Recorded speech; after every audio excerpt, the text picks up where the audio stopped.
He's found guilty. He was found guilty. After less than a week in court, Karmelo Anthony begins a 35-year sentence today. A jury found him guilty for the murder of Austin Metcalf at a high school track meet in Frisco last spring. And this was a case that was talked about all over social media and covered nationally since it began. It was no surprise there was a large group of people that gathered outside the courthouse in Collin County. Now, there were a lot of emotions, as you heard in that video. They ran high after this announcement was made. Chris Adegi is there live this morning where things are quiet. With the trial over, family and loved ones are looking to move forward.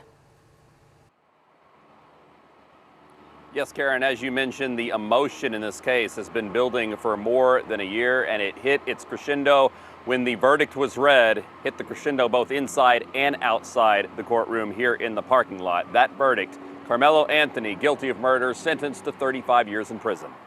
I'm sick. I'm sick. I just feel like there was so much that wasn't taken into consideration. It was so fast. I think that poor decisions were made, and this is a sad outcome, but justice was served.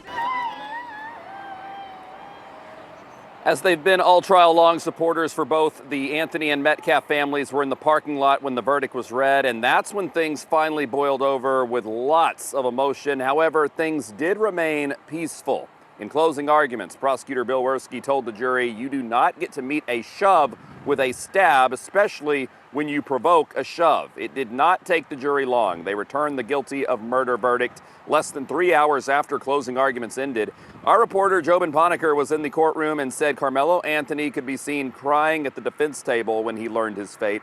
In the punishment phase that followed, Karmelo Anthony's mother took the stand and testified her son is sorry for what he did and asked the jury, have mercy on my son, before the jury deliberated once more and decided on a sentence of 35 years in prison. Anthony was remanded into custody. This is a new mugshot. Afterwards, the Metcalf family did not speak themselves, but Austin's brother Hunter stood next to DA Greg Willis as he made a statement for them. Their strength and grace throughout this unimaginable journey has been inspiring.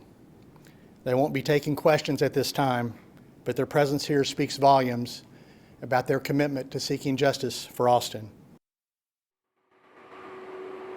And we did learn there were 2 arrests that happened in the parking lot after the verdict was read, but neither for any kind of violence or assault. One was for public intoxication, the other for a weapons warrant. Matt, back to you. All right, thank you so much, Chris. We brought you continuous coverage of the verdict and sentencing in our streaming app, WFAA Plus. You can watch that live reaction with our After the Trial special on demand right now.